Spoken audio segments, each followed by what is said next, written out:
विष्णुं शशिवर्णं चतुर्भुजं ओम नमो प्रसन्नवदनं भगवते वासुदेवाय। ध्यायेत् ओम नमः शिवाय। सर्वविघ्नोपशान्तये यस्य द्विरदवक्त्राद्या पारिषद्या नैमित्तिक परशतम्। और प्राकृत प्रलय का वर्णन। व्यास जी कहते हैं, समस्त प्राणियों का प्रलय नैमित्तिक, प्राकृतिक और आत्यंतिक भेद से 3 प्रकार का माना गया है। कल्प के अंत में जो ब्रह्मा प्रलय होता है वह नैमित्तिक है। मोक्ष को आत्यंतिक प्रलय कहते हैं और जो 2 परार्ध व्यतीत होने पर हुआ करता है उसका नाम प्राकृत प्रलय है। मुनियों ने कहा, भगवान हमें शास्त्रों में बताए अनुसार परार्ध की संख्या का वर्णन कीजिए, जिसको दूना करने से प्राकृत प्रलय का ज्ञान हो सके। व्यास जी बोले, ब्राह्मणों, एक से दूसरे स्थान पर क्रमशः 10 गुना गिनते चलते हैं। इस प्रकार 18वें स्थान तक गिनने पर जो अंतिम संख्या होती है उसका नाम परार्ध है। परार्ध को दूना करने से जो काल संख्या होती है वही प्राकृत प्रलय का समय है। उस समय संपूर्ण दृश्य जगत अपने कारणभूत अव्यक्त में लीन हो जाता है। मनुष्य का निमेष, पलक गिरने का काल मात्रा कहलाता है, क्योंकि एक मात्रा वाले अक्षर के उच्चारण में जितना समय लगता है उतना निमेष में भी लगता है। 15 निमेषों की एक काष्ठा और 30 काष्ठा की एक कला होती है। 15 कला एक नाड़ी का प्रमाण है। 12.5 पल तांबे के बने हुए जल के पात्र से नाड़ी का ज्ञान होता है। उस पात्र में 4 अंगुल लंबी 4 मासे की सुवर्णमयी सलाका से छिद्र किया जाता है। उस छिद्र को ऊपर करके जल में डुबो देने पर जितनी देर में वह पात्र भर जाए वही एक नाड़ी का समय है। मगध देशीय माप से वह पात्र जल पृष्ठ कहलाता है। जो 2 नाड़ी का एक मुहूर्त, 30 मुहूर्त का एक दिन रात और 30 दिन रात का एक मास होता है। 12 मास का एक वर्ष होता है। देवलोक में यही एक दिन रात कहलाता है। ऐसे 360 वर्षों का देवताओं का एक वर्ष होता है। 12,000 दिव्य वर्षों का एक चतुर्युग बताया गया है। 1,000 चतुर्युग को ब्रह्मा का एक दिन कहते हैं। यही एक कल्प कहलाता है। द्विजवरों, उस एक कल्प में 14 मनु बीत जाते हैं। उसके अंत में जो प्रलय होता है उसी को ब्रह्मा या नैमित्तिक प्रलय कहते हैं। अब मैं उसके भयंकर स्वरूप का वर्णन करता हूँ। इसके बाद प्राकृत प्रलय का वर्णन करूँगा। 1 सहस्त्र चतुर्युग बीतने पर यह भूतल प्राय क्षीण हो जाता है। उस समय 100 वर्षों तक अत्यंत घोर अनावृष्टि होती है। वर्षा का अत्यंत अप्रभाव हो जाता है। मुनिवरों, उस अनावृष्टि के कारण अल्प शक्ति वाले अनेक पार्थिव जीव अत्यंत पीड़ित होने से नष्ट हो जाते हैं। तदंतर रुद्र रूपधारी अविनाशी भगवान विष्णु जगत का संहार करने के लिए संपूर्ण प्रजा को अपने में लीन कर लेने का यत्न करते हैं। मुनिवरों, उस समय भगवान विष्णु सूर्य की 7 किरणों में स्थित होकर पृथ्वी का संपूर्ण जल सोख लेते हैं। संपूर्ण प्राणियों और पृथ्वी में स्थित समस्त जल को सोख कर वे समूची वसुधा को सूखा डालते हैं। समुद्र, नदी, पर्वतीय नदी, झरने तथा पातालों में जो जल होता है वह सब वे सूखा देते हैं। तत्पश्चात भगवान के प्रभाव से और सब जगह के जल का शोधन करने से परिपुष्ट हुई वह सूर्य की 7 रश्मियां 7 सूर्यों के रूप में प्रकट होती हैं। उस समय ऊपर नीचे सब ओर जाज्वल्यमान होकर वे 7 सूर्य पाताल लोक सहित संपूर्ण त्रिलोकी को जला डालते हैं। उन तेजस्वी सूर्यों की किरणों से जलती हुई त्रिलोकी की पर्वत, नदी और समुद्र आदि के सहित नीरस हो जाती है। तीनों लोकों के जल और वृक्ष दग्ध हो जाने के कारण यह पृथ्वी कछुए की पीठ की भांति दिखाई देती है।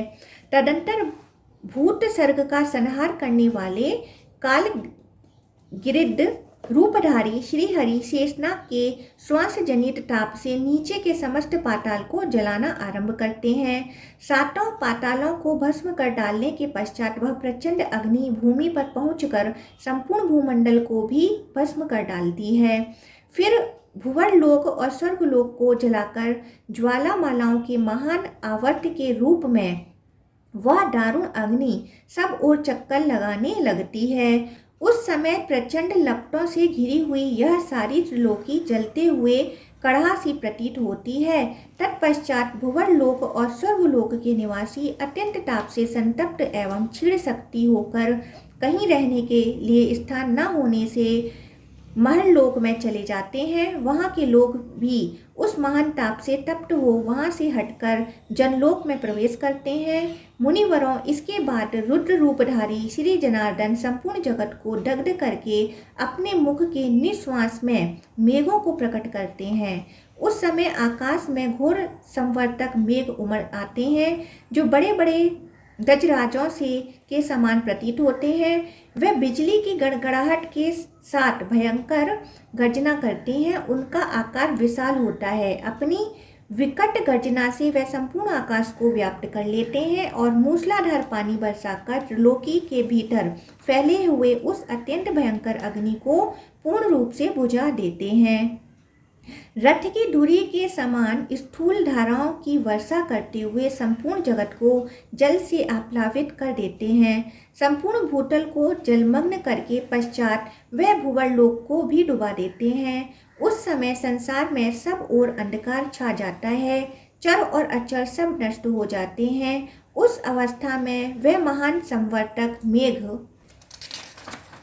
100 वर्षों से अधिक काल तक वर्षा करते रहते हैं। द्विजवरों, जब सारा जल सप्त ऋषियों के स्थान तक पहुंचकर स्थिर होता है उस समय संपूर्ण त्रिलोकी एकांत मग्न हो जाती है।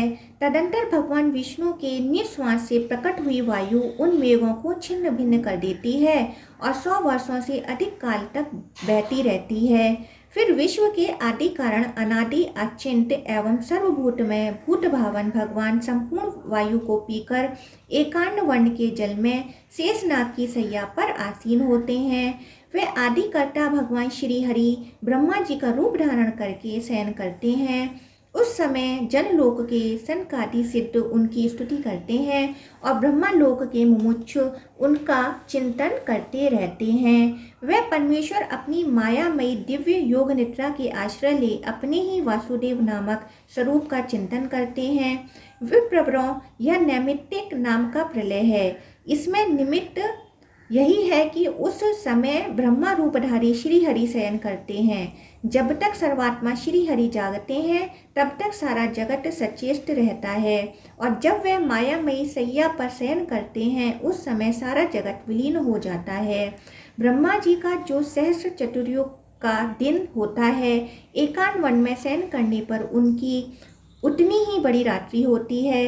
रात्रि के बाद जागने पर ब्रह्मा रूपधारी अजन्मा श्री विष्णु पुनः सृष्टि करते हैं।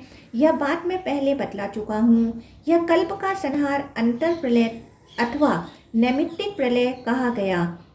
अब प्राकृत प्रलय का वर्णन सुनो। अनावृष्टि और अग्नि आदि के द्वारा जब सब प्राणियों का संहार हो जाता है और संपूर्ण लोक तथा समस्त पाताल नष्ट हो जाता है, उस समय भगवान विष्णु की इच्छा से प्राकृत प्रलय का अवसर उपस्थित होने पर महत्व तत्व से लेकर विशेष पर्यंत संपूर्ण विकारों का क्षय हो जाता है। पहले भूमि के गंध आदि गुण को जल अपने में लीन कर लेता है। गंध नष्ट हो जाने से पृथ्वी का लय हो जाता है। गंध तन्मात्रा का नाश हो जाने के कारण सारी पृथ्वी जल रूप में परिणत हो जाती है। फिर तो जल बड़े वेग से घोर शब्द करते हुए बढ़ने लगता है और संपूर्ण जगत को व्याप्त कर लेता है। वह कहीं तो स्थिर रहता है और कहीं वेग से बहता रहता है। इस प्रकार संपूर्ण लोक सब ओर से तरंग मालाओं से युक्त जल राशि द्वारा व्याप्त हो जाता है। तत्पश्चात जल के गुण रस को तेज पी लेता है। रस तन्मात्रा का नाश होने से जल अत्यंत तप्त होकर सूख जाता है। रस का अपहरण होने से संपूर्ण जल तेज स्वरूप हो जाता है। इस प्रकार जब तेज से आवृत होकर जल अग्नि की सी अवस्था में पहुंच जाता है, तब अग्नि तत्व सब ओर फैलकर उस जल को सोख लेता है। उस समय संपूर्ण जगत में धीरे धीरे आग की लपटें फैल जाती हैं।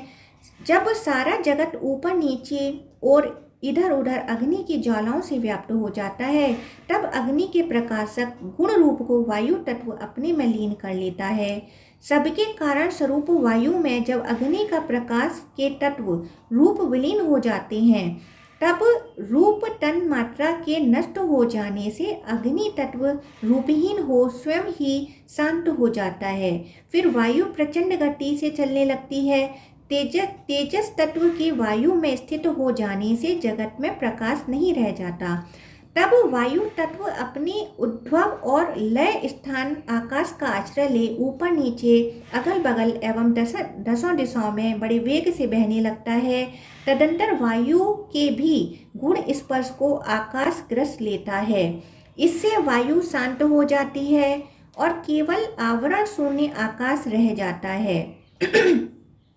वह रूप रस स्पर्श गंध तथा आकाश से रहित परम महान आकाश सबको व्याप्त करके प्रकाशित होता है। आकाश सब ओर से गोल एवं छत्र स्वरूप है। शब्द उसका गुण है। वह शब्द तन मात्रा युक्त अवकाश संपूर्ण विश्व को आवृत किए रहता है। तत्पश्चात आकाश को भूतादि तामस अहंकार, भूतादि को महत्व तत्व और इन सबके सहित महत्व तत्व को मूल प्रकृति अपने में लीन कर लेती है। द्विजवरों न्यूनता और अधिकता से रहित जो सत्वादि तीनों गुणों की साम्य अवस्था है, उसी को प्रकृति कहते हैं। यही प्रधान भी कहलाती है। प्रधान ही संपूर्ण सृष्टि का प्रधान कारण है। ब्राह्मणों, इस प्रकार यह संपूर्ण प्रकृति व्यक्त स्वरूप रूपणी है। इसमें जो व्यक्त स्वरूप है वह अव्यक्त में लीन होता है। द्विजवरों, प्रकृति से भिन्न जो एक सिद्ध अक्षर नित्य तथा सर्वव्यापी पुरुष है, वह भी सर्वभूत में परमात्मा का ही अंश है, जो सत्ता मात्र स्वरूप ज्ञेय ज्ञानात्मा और देहात्म संघात से परे है, जिसमें नाम और जाति आदि की समस्त कल्पनाएं विलीन हो जाती हैं। वही परब्रह्मा, परमधाम, परमात्मा तथा परमेश्वर हैं। उसी को विष्णु कहते हैं। भगवान विष्णु ही संपूर्ण विश्व के रूप में स्थित हैं। उनको प्राप्त हो जाने पर मनुष्य फिर इस संसार में नहीं लौटता। मैंने जिस व्यक्त रूपणी प्रकृति का वर्णन किया है, वह तथा पुरुष दोनों ही परमात्मा में लीन होते हैं। वह परमात्मा सबका आधार तथा परमेश्वर हैं। वेदों और वेदांतों में विष्णु के नाम से उसी की महिमा का गान किया जाता है। प्रवृत्ति कर्म योग और निवृत्ति सांख्य योग के भेद से वैदिक कर्म दो प्रकार के हैं। उन दोनों ही कर्मों द्वारा मनुष्य यज्ञ स्वरूप भगवान की आराधना करते हैं। प्रवृत्ति मार्ग के अनुयायी पुरुष रक, यजु और साम वेदोक्त मार्ग से यज्ञों के स्वामी यज्ञ पुरुष भगवान पुरुषोत्तम का यजन करते हैं, तथा निवृत्ति एवं योग मार्ग के पथिक ज्ञान योग के द्वारा ज्ञानात्मा, ज्ञान मूर्ति एवं मुक्ति फलदायक भगवान विष्णु की आराधना करते हैं। ह्रस्व, दीर्घ और प्लुत स्वरों के द्वारा जिस किसी वस्तु की प्रतिपादन किया जाता है और जो वाणी का विषय नहीं है, वह सब अविनाशी भगवान विष्णु ही हैं। वही व्यक्त, वही अव्यक्त, वही अव्यय पुरुष तथा वही परमात्मा, विश्वात्मा और विश्व रूपधारी श्री हरि हैं। वह व्यक्ताव्यक्त स्वरूप रूपणी प्रकृति तथा पुरुष भी उन्हीं अव्याकृत परमात्मा में लीन होते हैं। ब्राह्मणों, मैंने जो परार्ध का काल बतलाया है, वह सर्वेश्वर भगवान विष्णु का दिन कहलाता है। व्यक्त जगत की अव्यक्त प्रकृति में प्रकृति के पुरुष में लीन होने पर फिर उतने ही काल की भगवान विष्णु की रात्रि होती है। तपोधनों, वास्तव में नित्य स्वरूप परमात्मा श्री विष्णु का न तो कोई दिन है और न ही रात्रि ही, तथापि केवल आरोप से उनके विषय में ऐसा कहा जाता है। मुनिवरों, इस प्रकार मैंने तुमसे प्राकृत प्रलय का वर्णन किया। आत्यंतिक प्रलय का निरूपण, आध्यात्मिक आदि त्रिविध तापों का वर्णन और भगवत तत्व की व्याख्या। व्यास जी कहते हैं, ब्राह्मणों, आध्यात्मिक आदि तीनों तापों को जानकर ज्ञान और वैराग्य उत्पन्न होने पर विद्वान आत्यंतिक लय को प्राप्त होते हैं। आध्यात्मिक ताप के भी दो भेद हैं, शारीरिक और मानसिक। शारीरिक ताप के बहुत से भेद हैं, उनका वर्णन सुनो। शिरोरोग, प्रतिश्याय, पीनस, ज्वर, शूल, भगंदर, गुल्म, पेट की गांठ, अर्श, बवासीर, स्वयथो सूजन, श्वास दमा, छंदी, वमन आदि तथा नेत्र रोग, अतिसार, पेचिश और कुष्ठ, कोढ़ आदि। शारीरिक कष्टों के भेद से दैहिक ताप के अनेक भेद हो जाते हैं। अब मानस ताप का वर्णन सुनो। काम, क्रोध, भय, द्वेष, लोभ, मोह, विषाद, चिंता, शोक, असूया, दोष दृष्टि, अपमान, ईर्ष्या, मात्सर्य तथा पराभव आदि के भेद से मानस ताप के अनेक रूप हैं। ये सभी प्रकार के ताप आध्यात्मिक माने गए हैं। मृग, पक्षी, मनुष्य आदि तथा पिशाच, सर्प, राक्षस और बिच्छू आदि से मनुष्यों को जो पीड़ा होती है उसका नाम आदि भौतिक ताप है। शीत, उष्ण, वायु, वर्षा, जल और विद्युत आदि से होने वाले संताप को आदि दैविक कहते हैं। मुनिवरों, इनके सिवा गर्भ, जन्म, बुढ़ापे, अज्ञान, मृत्यु और नरक से प्राप्त होने वाले दुख के भी सहस्त्रों भेद हैं। अत्यंत मल से भरे हुए गर्भाशय में सुकुमार शरीर वाला जीव झिल्ली से लिपटा हुआ रहता है। उसकी पीठ और ग्रीवा की हड्डियां मुड़ी होती हैं। माता के खाए हुए अत्यंत तापदायक और अधिक खट्टे, कड़वे, चरपरे, गर्म और खारे पदार्थों से कष्ट पाकर उसकी पीड़ा बहुत बढ़ जाती है। वह अपने अंगों को फैलाने या सिकोड़ने में समर्थ नहीं होता। मल और मूत्र के महान पंख में उसे सोना पड़ता है, जिससे उसके सभी अंगों में पीड़ा होती है। चेतना युक्त होने पर भी वह खुलकर श्वास नहीं ले सकता। अपने कर्म के बंधन में बंधा हुआ वह जीव सैकड़ों जन्मों का स्मरण करता हुआ बड़े दुख से गर्भ में रहता है। जन्म के समय उसका मुख मलमूत्र, रक्त और वीर्य आदि में लिपटा रहता है। प्राजापत्य नामक वायु से उसकी हड्डियों के प्रत्येक जोड़ में बड़ी पीड़ा होती है। प्रबल प्रसूति वायु उसके मुंह को नीचे की ओर कर देती है और वह गर्भस्थ जीव अत्यंत आतुर होकर बड़े क्लेश के साथ माता के उदर से बाहर निकल पाता है। मुनिवरों, जन्म लेने के पश्चात बाहरी वायु का स्पर्श होने से अत्यंत मूर्छा को प्राप्त होकर वह बालक अपनी सुध बुध खो बैठता है। दुर्गंध युक्त फोड़े से पृथ्वी पर गिरे हुए कीड़े की भांति वह छटपटाता है। उस समय उसे ऐसी पीड़ा होती है मानो उसके सारे अंगों में कांटे चुबा दिए गए हों अथवा वह आरे से चीरा जा रहा हो।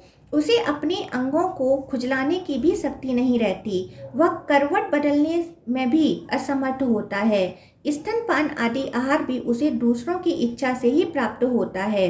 वह अपवित्र बिछौने पर पड़ा रहता है। उस समय उसे खटमल और ड्वांस काटते रहते हैं तो भी वह उन्हें हटाने में समर्थ नहीं होता।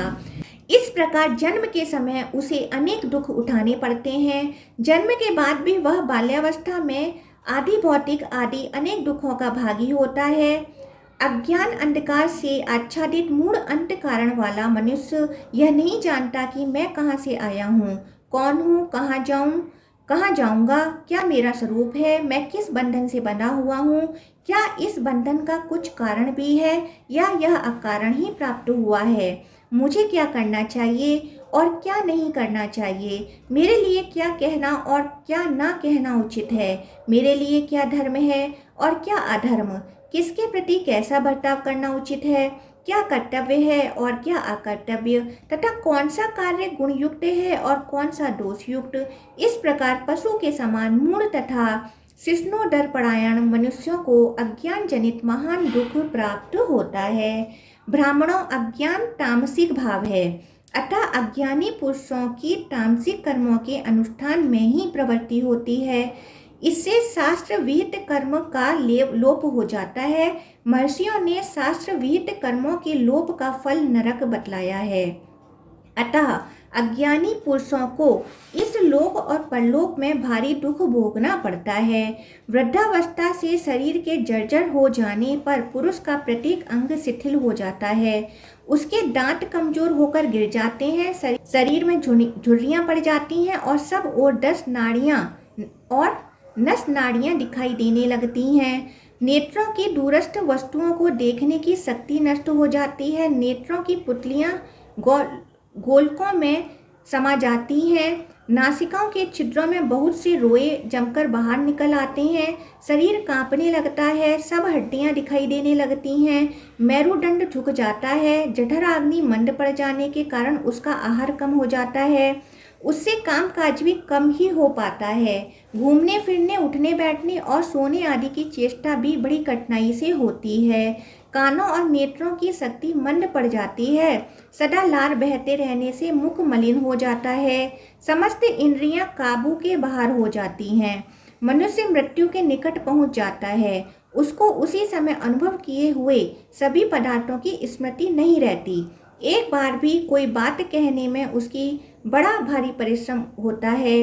वह दमे और खांसी आदि के कष्ट से रात भर जागता रहता है। वृद्ध पुरुष को दूसरा ही नहीं उठाता और दूसरा ही सुलाता है। उसे अपने सेवक, पुत्र और स्त्री के द्वारा भी अपमानित होना पड़ता है। उसका समस्त शौचाचार नष्ट हो जाता है, फिर भी आहार विहार के लिए वह लालायित रहता है। उसके परिजन भी उसकी हंसी उड़ाते हैं। सभी बंधु बांधव उसकी ओर से विरक्त रहते हैं। अपनी युवावस्था की चेष्टाओं को वह इस प्रकार स्मरण करता है मानो वह दूसरे जन्म में अनुभव की हुई बातें हों। उनके स्मरण से अत्यंत संतप्त होकर वह लंबी सांसें लेता है। इस प्रकार वृद्धावस्था में अनेक दुखों को भोगकर वह मृत्यु के समय जिन क्लेशों का अनुभव करता है उनका वर्णन सुनो। मृत्यु काल में मनुष्य का कंठ और हाथ पैर शिथिल हो जाते हैं। उसका शरीर कांपता रहता है, उसे बार बार मूर्छा होती है और कभी थोड़ी सी चेतना भी आ जाती है। उस समय वह अपने सुवर्ण धान्य, पुत्र, पत्नी, सेवक और ग्रह आदि के लिए ममता से अत्यंत व्याकुल होकर सोचता है, हाय, मेरे बिना इनकी कैसी दशा होगी। मर्म विदीर्ण करने वाले महान रोग भयंकर और तथा यमराज के घोर बाणों की भांति उसके अस्थि बंधनों को काटे डालते हैं। उसकी आंखों की पुतलियां घूमने लगती हैं। वह बारंबार हाथ पैर पटकता है। उसके तालू, ओट और कंठ सूखने लगते हैं। गला घुरघुराता है। उदान वायु से पीड़ित होकर कंठ रुंध जाता है। उस अवस्था में मनुष्य महान ताप, भूख और प्यास से व्यथित हो यमदूतों द्वारा दी हुई पीड़ा सहकर बड़े कष्ट से प्राण त्याग करता है। फिर क्लेश से ही उसे यातना देह की प्राप्ति होती है। ये तथा और भी बहुत से भयंकर दुख मृत्यु के समय मनुष्य को भोगने पड़ते हैं। विप्रवरों, नरक में गए हुए जीवों को जो पाप जनित दुख भोगने पड़ते हैं उनकी कोई गणना नहीं है। केवल नरक में ही दुख की परंपरा हो ऐसी बात नहीं है। स्वर्ग में भी जिसके पुण्य का भोग क्षीण हो रहा है और जो पाप के फल भोग से भयभीत है उसे शांति नहीं मिलती। जीव पुनः पुनः गर्भ में आता और जन्म लेता है। कभी वह गर्भ से ही नष्ट हो जाता और कभी जन्म लेने के समय मृत्यु को प्राप्त होता है। कभी जन्मते ही, कभी बाल्यावस्था में और कभी युवावस्था में ही उसकी मृत्यु हो जाती है। विप्रगण, मनुष्यों के लिए जो जो वस्तु अत्यंत प्रीतिकारक होती है वही वही उसके लिए दुख रूपी वृक्ष का बीज बन जाती है। स्त्री, पुत्र, मित्र आदि और ग्रह, क्षेत्र तथा धन आदि से पुरुषों को उतना अधिक सुख नहीं मिलता जितना कि दुख उठाना पड़ता है। इस प्रकार सांसारिक दुख रूपी सूर्य के ताप से संतप्त चित्त वाले मानवों को मोक्ष रूपी वृक्ष की शीतल छाया के सिवा अन्यत्र कहाँ सुख है।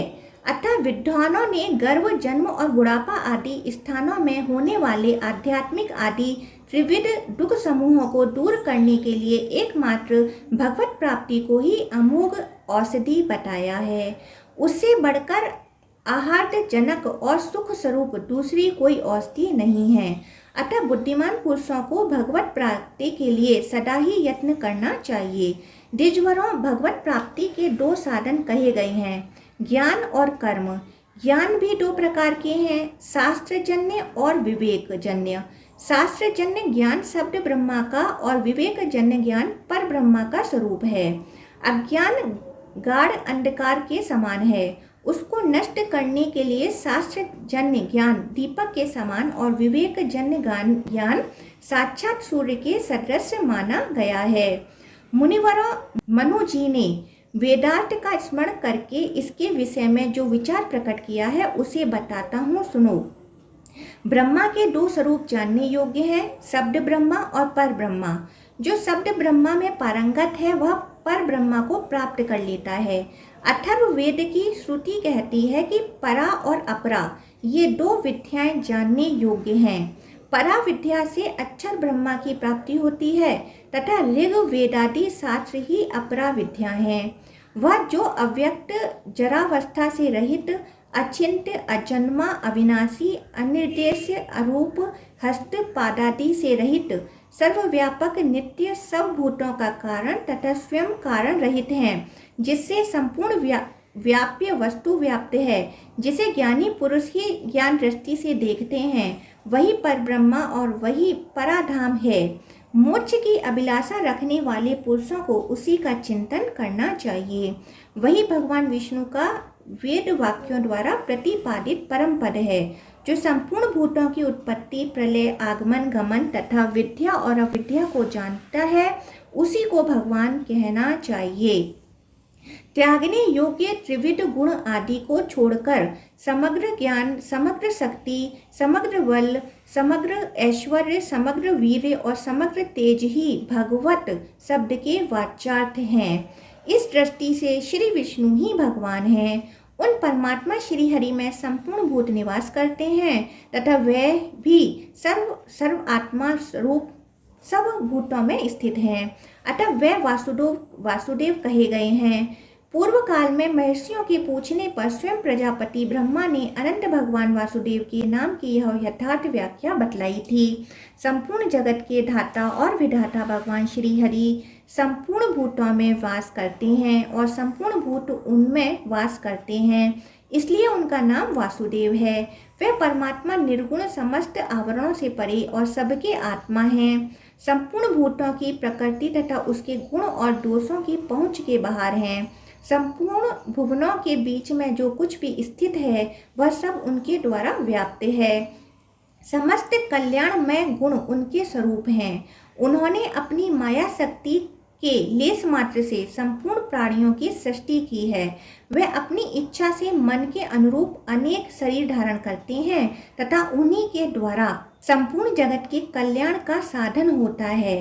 वे तेज, बल और ऐश्वर्य के महान भंडार हैं, पराक्रम और शक्ति आदि गुणों की एकमात्र राशि हैं तथा पर से भी परे हैं। उन परमेश्वर में संपूर्ण क्लेश आदि का अभाव है। वह ईश्वर ही व्यष्टि और समष्टि रूप हैं। वह ही अव्यक्त और व्यक्त स्वरूप हैं। सबके ईश्वर, सबके दृष्टा, सर्वज्ञ, सर्वशक्तिमान परमेश्वर नाम से प्रसिद्ध वही हैं, जिसके द्वारा दोष रहित, परम शुद्ध, निर्मल तथा एक रूप परमात्मा का ज्ञान, साक्षात्कार अथवा प्राप्ति होती है। वही ज्ञान है। जो इसके विपरीत है उसे अज्ञान बताया गया है। ओम नमो भगवते वासुदेवाय।